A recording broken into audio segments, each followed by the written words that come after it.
Oke, bismillahirrahmanirrahim. Assalamualaikum warahmatullahi wabarakatuh. Waalaikumsalam warahmatullahi wabarakatuh. Yang saya hormati Bapak Kepala Sekolah SD Negeri Cikawari, yang saya hormati Bapak Ibu guru, seluruh dan staf sekolah di SD Cikawari yang saya cintai dan saya banggakan. Dan di sini ada juga ibu-ibu dan bapak-bapak PPL dari Sekolah Bina Ilmu yang saya cintai dan saya banggakan. Baik, bismillahirrahmanirrahim. Tiada kata yang buat kita ucapkan pada kesempatan hari ini selain puji syukur dari Allah SWT yang kita panjatkan atas segala nikmat yang telah Allah berikan kepada kita semua, nikmat iman, Islam, ihsan, serta nikmat kesehatan, sehingga pada detik ini kita masih diberikan kesehatan Allah SWT hingga hari ini kita dapat hadir di sekolah SD Cikawari. Salam semoga kita tercurah limpahkan kepada junjungan kita Nabi besar kita Habib Nabi Rasulullah Muhammad Sallallahu Alaihi Wasallam, kepada para keluarganya, sahabatnya, tabiin hingga mudah-mudahan sampai kepada kita semua terhapus berbagi umat di akhir zaman. Amin ya Allah ya Rabbal Alamin. Baik Bapak Ibu sekalian, terima kasih banyak telah menghadiri undangan saya. Saya Hayat Banamada sebagai CGV calon guru penggerak angkatan 9 Kabupaten Bandung. Hari ini alhamdulillah Bapak Ibu telah hadir memenuhi undangan saya dalam rencana atau dalam kegiatan diseminasi atau penyebaran pemahaman, ya, menyebarkan pemahaman dan penerapan pengalaman budaya positif. Oke, baik, untuk mengefektifkan waktu, mari kita buka kegiatan diseminasi atau penyebaran pemahaman ini. Ini bukan menyebarkan pemahaman apa ya, misalkan pemahaman sesat gitu ya, tidak. Tapi ini menyebarkan pemahaman dan penerapan pengalaman budaya positif di sekolah tentunya, ya. Baik, untuk mengefektifkan waktu, mari kita buka kegiatan hari ini dengan sama-sama mengucapkan kalimat basmalah. Bismillahirrahmanirrahim. Baik Bapak Ibu sekalian, ini adalah salah satu tugas aksi nyata dalam pendidikan guru penggerak, yang mana pendidikan guru penggerak ini terdiri dari beberapa tahapan proses, ya, dalam setiap modul, yaitu prosesnya adalah merdeka. Dari setiap modul itu ada M, mulai dari diri sendiri; E, elaborasi pemahaman, eksplorasi konsep; R-nya adalah ruang kolaborasi; D-nya adalah demonstrasi kontekstual; kemudian E-nya adalah elaborasi pemahaman; kemudian K-nya adalah koneksi antar materi; dan A ini adalah aksi nyata. Nah, ini adalah rangkaian terakhir dari tahapan merdeka di tiap modul. Dan ini budaya positif ini ada di modul 1.4, gitu ya. Baik, bismillahirrahmanirrahim. Mari kita lanjutkan. Perkenalkan, tadi saya sudah, ya. Nama saya Hayat Banamada, CDK Angkatan 9 SD Cikawari Kabupaten Bandung.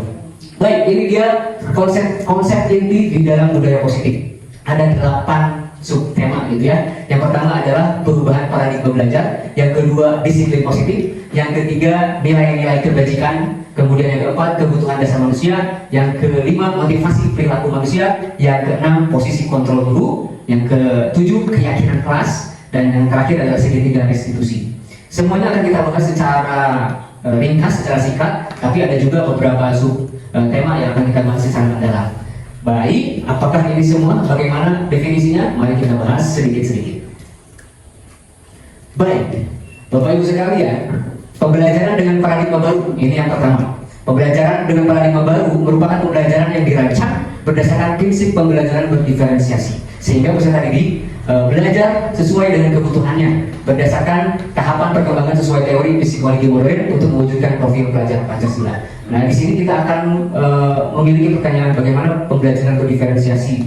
Ini sudah disebutkan bahwa pembelajaran berdiferensiasi itu adalah pembelajaran yang sesuai dengan kebutuhan murid, gitu ya. Apa yang dibutuhkan murid dan dieksekusi oleh guru, gitu ya. Dan ini ada di dalam modul 2 dalam guru penggerak, yaitu 2.1 yang sedang saya garap sekarang, gitu ya. Baik, kita lanjutkan. Ini mengenai pembelajaran dengan paradigma baru. Selanjutnya ini adalah mengenai miskonsepsi tentang teori kontrol. Nah, selama ini ada sebuah miskonsepsi, gitu ya. Kita sebagai orang dewasa, kita sebagai guru, yang pertama adalah ilusi bahwa guru ini mengontrol murid. Nah, ini adalah sebuah ilusi bahwa guru tidak akan pernah bisa mengontrol murid, gitu ya. Yang kedua, ilusi bahwa kritik dan membuat rasa bersalah mampu menguatkan karakter.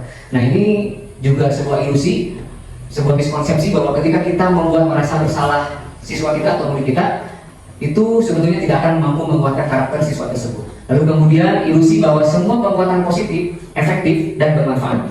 Ilusi bahwa semua penguatan positif memiliki efektivitas dan memiliki manfaat. Yang terakhir adalah ilusi bahwa orang dewasa berhak memaksa. Nah, ini kita sebagai orang dewasa sebetulnya tidak punya hak untuk memaksa orang yang lebih mudah dari kita.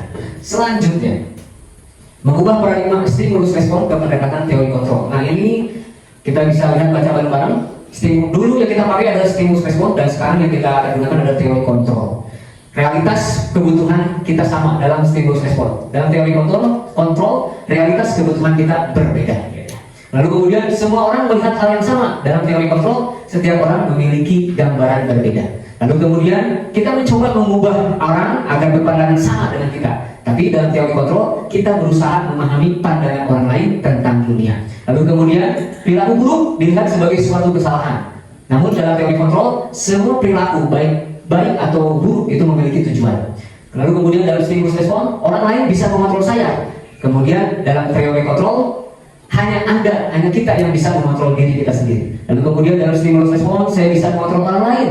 Tapi dalam teori kontrol, kita tidak bisa mengontrol orang lain.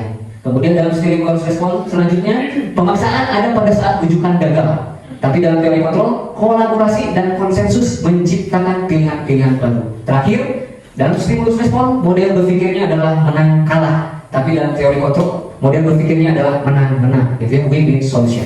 Selanjutnya, kita masuk kepada disiplin positif.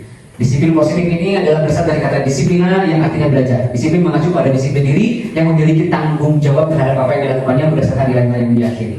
Disiplin positif merupakan salah satu cara penerapan disiplin yang bertujuan untuk menumbuhkan kesadaran serta memberdayakan peserta didik tanpa imbalan atau penghargaan atau reward, serta tanpa ancaman atau hukuman. Nah ini sebuah cara baru dalam kurikulum Merdeka yang sedang dikembangkan adalah mengenai disiplin positif. Sebagai pendidik, tujuan kita adalah menciptakan peserta didik yang memiliki disiplin diri sehingga mereka berperilaku mengacu kepada nilai-nilai kebajikan universal dan memiliki motivasi intrinsik dalam perubahan perilaku ke arah yang lebih baik. Kita akan punya pertanyaan nih, kebajikan universal itu apa? Nilai-nilai kebajikan universal itu apa?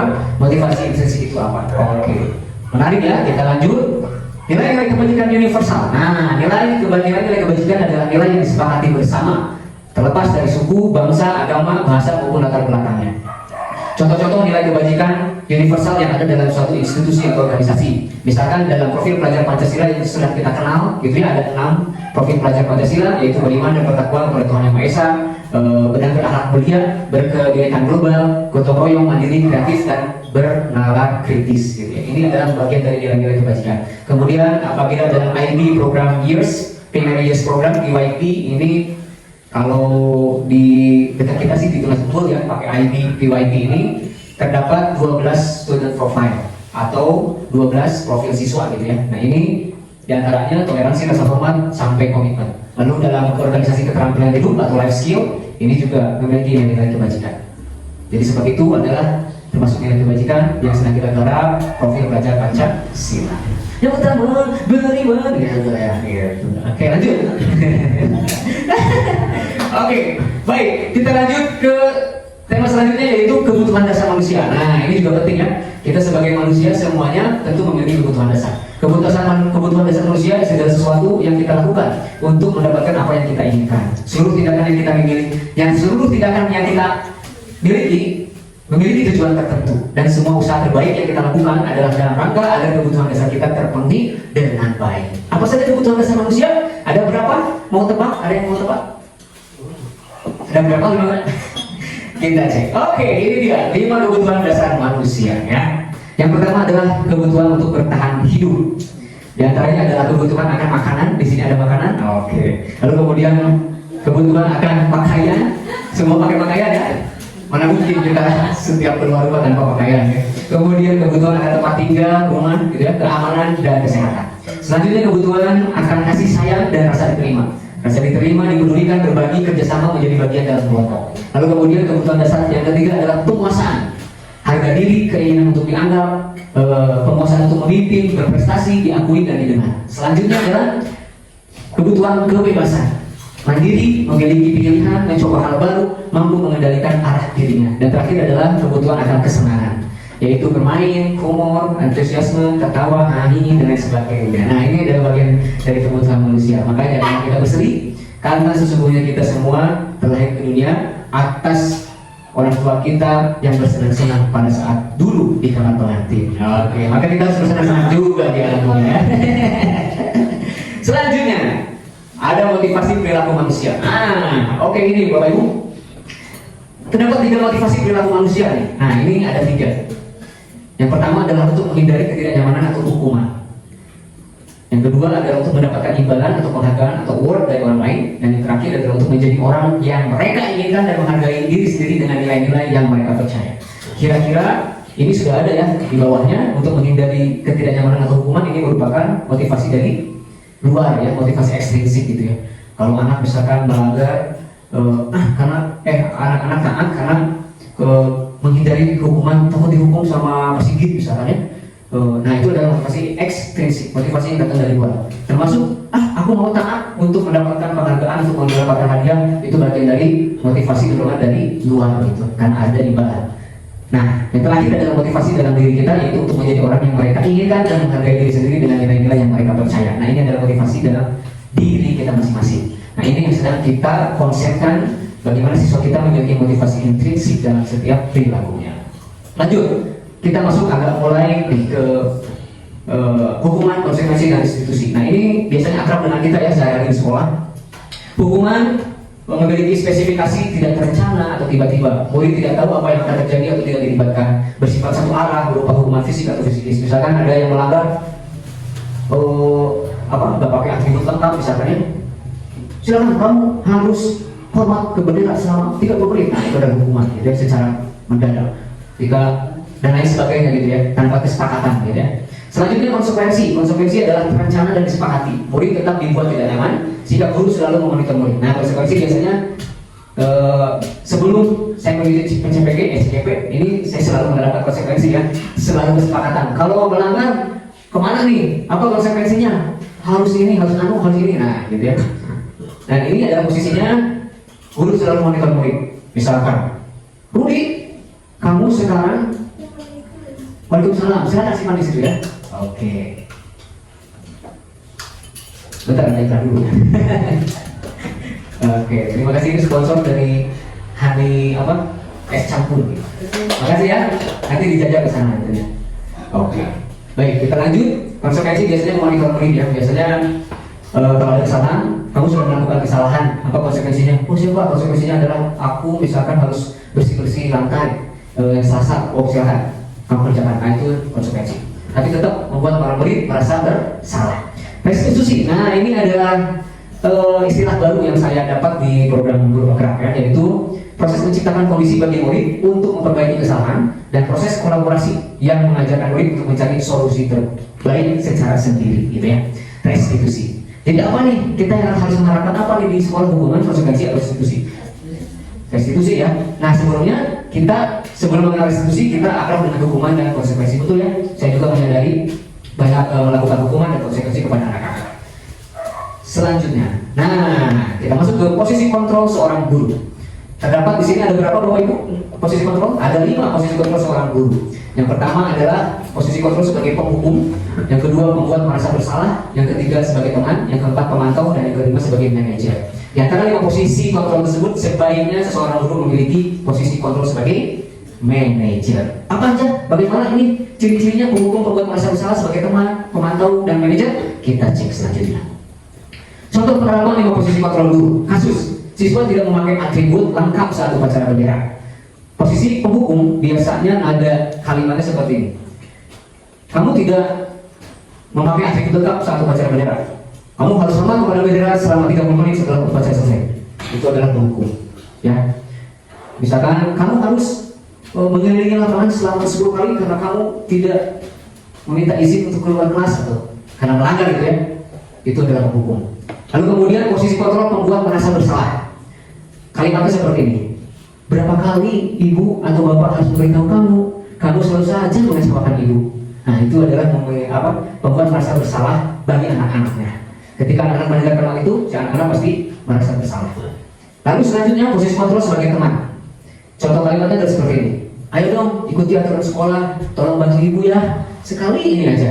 Ya udah, tidak apa-apa, lain kali jangan sampai berbuat seperti ini lagi ya. Segala sesuatunya nanti akan ibu atur. Tapi awas, jangan sekali lagi ya. Nah, ini posisi sebagai teman. Selanjutnya, keempat adalah pemantau. Pemantau ini identik dengan konsekuensi ya. Kamu sudah melanggar peraturan sekolah. Kamu tahu konsekuensinya? Setelah upacara, kamu beli atributnya ke koperasi dan jangan diulangi lagi. Nah, konsekuensinya apa? Tadi ya, format gitu ya. Atau konsekuensinya adalah harus beli. Dalam konteks ini adalah harus beli atribut pada itu juga di koperasi. Gitu ya. Selanjutnya yang terakhir adalah posisi sebagai manajer. Nah, contohnya seperti apa nih kalau manajer? Apakah kamu tahu kesalahanmu? Kira-kira bagaimana kamu memperbaiki kesalahanmu? Nah, jadi kita mencoba ya lebih halus tapi tetap agak tegas. Tapi kita mencoba anak untuk mencari solusi dalam atas permasalahan mereka sendiri gitu ya. Selanjutnya, nah ini ada contoh ya, posisi kontrol. Apakah aku? Nah, ada yang mau tebak nih? Saya kecewa sekali dengan kamu. Kira-kira ini posisi kontrol apa? Bagaimana Bu? Merasa bersalah. Merasa bersalah. Ada yang sepakat? Saya kecewa sekali dengan kamu. Posisi menurut Bu Fani adalah posisi kontrol guru sebagai pembuat merasa bersalah. Sepakat? Jawabannya adalah betul. Ini adalah kalimat pembuat merasa bersalah. Nanti dapat ini, dapat ini, dapat es campur. Oke, lanjut. Ini kedua. Apa rencanamu untuk menyelesaikan masalah ini? Kira-kira posisi kontrol apa? Tengok. Ibu lihat. Manajer. Yakin? Yakin, Pak Imam? Oke, 100. Oh, silakan Pak Sigit, Pak Sigit. 2 sama Pak Imam, Pak Sigit. Oke. Ini adalah posisi control manager ya. Oke. Selanjutnya yang terakhir nih. Posisi control apakah Bu? Ayolah, lakukan demi Bapak dan Ibu atau Ibu. Posisi control apa? Yes, Bu Yani, kata Bu Yani adalah teman. Campur. Dan semuanya. Oke, Bunda juga tadi jawab teman sama teman-teman BBL. Oke, alhamdulillah ya. Meskipun secara tersirat Bapak Ibu bisa memahami dengan cepat apa yang saya sampaikan. Selanjutnya, kita masuk ke keyakinan kelas. Nah, ini juga penting ya. Mengapa keyakinan kelas? Mengapa bukan peraturan kelas? Nah, biasanya di kita dari sejak kita SD sampai sekarang kita hanya mengenal istilah peraturan kelas, peraturan sekolah. Nah, dalam konteks kurikulum merdeka kita akan dikenakan dengan tentang keyakinan kelas. Kenapa? Keyakinan sekolah atau keyakinan kelas, guru berperan dalam mewujudkan terbentuknya keyakinan sekolah atau keyakinan kelas dengan adanya kesepakatan antara guru dan murid. Keyakinan sekolah atau kelas berupa pernyataan universal umum ya, yang mudah diingat, dipahami dan harus diterapkan dalam lingkungan sekolah. Jadi ini lingkungan sekolah bersifat atau lingkungan kelas masih bersifat abstrak. Nah, pembentukan keyakinan kelas bersifat abstrak berupa pernyataan universal masih umum, dibuat dalam pernyataan positif, sedikit saja akan mudah diingat, kemudian sesuai dengan kondisi kelas dan sekolah sehingga mudah diterapkan. Dan yang terakhir, semua warga sekolah atau warga kelas dilibatkan saat membuat keyakinan kelas tersebut. Oke, ini ciri-cirinya ya. Nah, keyakinan kelas ini biasanya nanti sebelum keyakinan kelas, kemarin ketika pendampingan individu kita juga praktik bagaimana cara pembentukan keyakinan kelas. Yang pertama, kita bersama anak. Oke, baik Bapak Ibu. Baik Bapak Ibu. Sekarang kita masuk ke pembahasan terakhir ada segitiga restitusi tadi ya yang di awal. Segitiga restitusi adalah suatu proses dialog yang dijalankan oleh guru agar dapat menghasilkan murid yang mandiri dan bertanggung jawab. Di satu sisi ada tiga sisi ya. Yang pertama adalah menstabilkan identitas, yang kedua validasi tindakan yang salah, yang ketiga adalah menanyakan keyakinan. Ini ya, menstabilkan identitas, validasi tindakan, menanyakan keyakinan. Segitiga restitusi dalam penyelesaian masalah. Nah itu ya, ada 3: menstabilkan identitas, validasi tindakan yang salah, menanyakan keyakinan. Ini harus ada tiga-tiganya. Tujuannya adalah menghasilkan murid yang mandiri dan bertanggung jawab. Oke Bapak Ibu, kita lanjut ya. Segitiga restitusi, sisi yang kedua adalah validasi tindakan yang salah. Contohnya adalah kamu pasti punya tujuan, kamu pasti punya alasan mengapa melakukan hal itu. Padahal kamu bisa melakukan yang lebih buruk dari ini ya. Kamu patut bangga karena telah melindungi sesuatu yang penting buat kamu. Kamu melakukannya karena mempertahankan sesuatu yang penting bagi kamu. Jadi ini memvalidasi tindakan yang salah yang telah dilakukan oleh murid. Selanjutnya yang terakhir adalah menanyakan keyakinan. Nah ini keyakinan kelas apabila sudah disepakati, nanti ketika ada masalah ini yang ditanyakan. Apa keyakinan kelas kita? Nilai-nilai apa yang telah disepakati bersama? Nilai-nilai keyakinan apa yang telah kamu lakukan? Seperti apa gambaran sebuah kelas yang ideal menurut kamu? Kamu ingin menjadi orang yang seperti apa? Gitu ya. Selanjutnya, contoh penerapan segitiga restitusi. Nah ini yang sudah di-share dulu di grup ya. Ini bisa dicek nanti di YouTube Hari Akbar Ramadan. Oke, lanjut. Penutup, dalam penerapan program disiplin positif, hendaknya guru memiliki standar kepribadian standar kepribadian, profesional dan sosial yang baik sehingga guru mampu merefleksi dirinya dalam posisi kontrol saat ini bagaimana perjalanan dirinya sebagai among atau manajer yang menuntun murid-muridnya menjadi insan yang mandiri, bertanggung jawab, merdeka dan bahagia lahir batin sesuai kontraknya. Baik, Bapak Ibu, thank you, terima kasih banyak. Padahal sedikit lagi ya, yang gitu ya, dari tadi itu pakai HP itu, nggak apa-apa. Ini bagian dari tugas saya sebagai CGP, aksi nyata, penyebaran pemahaman. Bukan berarti saya paling bisa gitu ya, paling hafal materi ini juga karena dipaksa jadi bisa gitu ya, sedikit-sedikit sambil lihat. Jadi mudah-mudahan penyebaran pemahaman ini bisa memberikan manfaat khususnya bagi diri saya pribadi, kemudian untuk Bapak Ibu sekalian. Bagaimana kita memulai budaya positif di sekolah dengan mulai menerapkan misalkan keyakinan kelas. Jadi bukan peraturan kelas lagi, agar apa? Agar segala sesuatu lahir dari anak, dari dalam dirinya untuk melakukan sesuatu sesuai dengan yang diyakini oleh anak-anak gitu ya. Dan ketika ada permasalahan, mari kita coba aplikasikan segitiga institusi, mulai dari tadi itu validasi tingkatan yang salah, stabilitas identitas, dan yang terakhir adalah menanyakan keyakinan.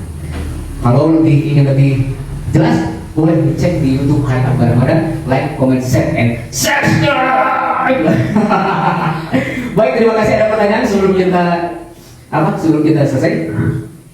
Silakan yang ditanyakan. Nanti juga posisi saya seperti ini akan dirasakan oleh Bulia dan Ibu dan Pak Yanwar. Ini modul 1.4, modul terakhir di modul 1. Sekarang udah masuk modul 2.1. 3. Ada 10 modul ya. Banyak. Modul 2 ada 3 modul, modul 4, modul 3 berarti sisanya ada 3 modul. Gitu. Oke, ada pertanyaan Bapak Ibu? Silakan. Aman ya?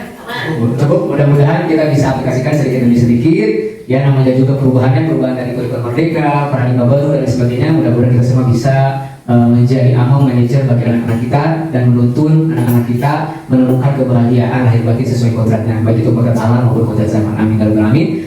Terima kasih atas kedatangannya Bapak Ibu sekalian dalam diseminasi penyebaran pemahaman aksi nyata modul 1.4 ini. Mudah-mudahan menjadi amal kebaikan bagi Bapak Ibu sekalian khususnya dan umumnya untuk sekolah SD Singapura ke depannya. Amin ya rabbal alamin. Mohon maaf bila ada kata-kata yang kurang tepat, mohon ampun bila ada kata-kata yang kurang santun. Kita tutup dengan hamdalah bersama-sama. Alhamdulillahirabbil alamin. Wallahul muwaffiq ila aqwamit thoriq. Wassalamualaikum warahmatullahi wabarakatuh. Sampai bertemu di aksi nyata selanjutnya. Bismillahirrahmanirrahim. Assalamualaikum warahmatullahi wabarakatuh. Waalaikumsalam warahmatullahi wabarakatuh. Semangat kali. Pagi, luar biasa, tetap semangat. Pada hari ini. Alhamdulillah, pangestu, Allahu Akbar. Oke teman-teman sekalian, sekarang kita akan membuat keyakinan kelas. Keyakinan kelas itu apa? Keyakinan kelas itu adalah suatu nilai-nilai yang harus kita sepakati dan kita yakini ya. Kenapa kita yakini? Agar ketika kita lakukan kesepakatan yang sudah kita sepakati kita lakukan itu berdasarkan keyakinan kita. Dan kalian sepakat? Oke. Sebelum ke keyakinan kelas, mari kita sepakati dulu. Di kelas ini kita nggak boleh ngapain sih? Menurut teman-teman, cuma apa? Oke, gimana? Jangan apa? Jangan membuli, betul? Kita tulis dulu ya. Jangan membuli. Lanjut, ada lagi? Kita ambil 5 aja dulu. Ya, silakan ada ini. Wow, keren. Apa tuh? Jangan buang sampah di kolong meja.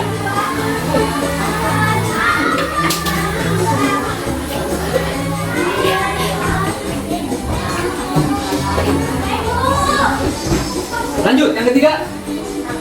Coba ya, siapa? Juli. Berkata ya. Jangan berkata kasar. Sepakat? Sepakat? Keren.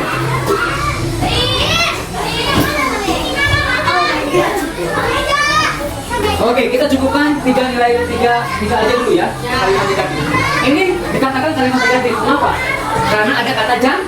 Itu kalimat negatif. Kita sekarang ubah menjadi kalimat positif. Contohnya adalah jangan membuli. Misalkan apa? Itu tidak boleh, itu kalimat negatif juga.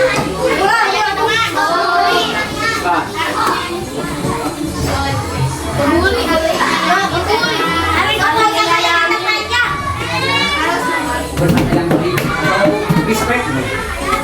Ya. harus jadi respect ini adalah positif. Apa enggak? Betul? Oke. Jangan mengguli adalah Yang kedua, jangan buang sampah di kolong meja. Kira-kira kalimat positifnya apa? Buang sampah pada tempat. Itu. Buang sampah pada tempat.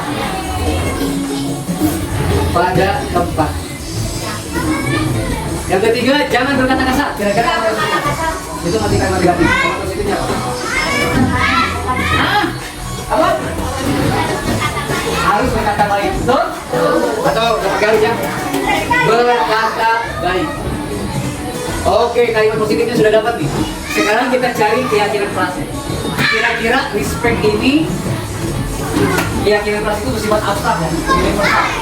Jadi tidak konkret, tidak rigid. Contohnya, respect keyakinan kelasnya adalah setiap orang harus saling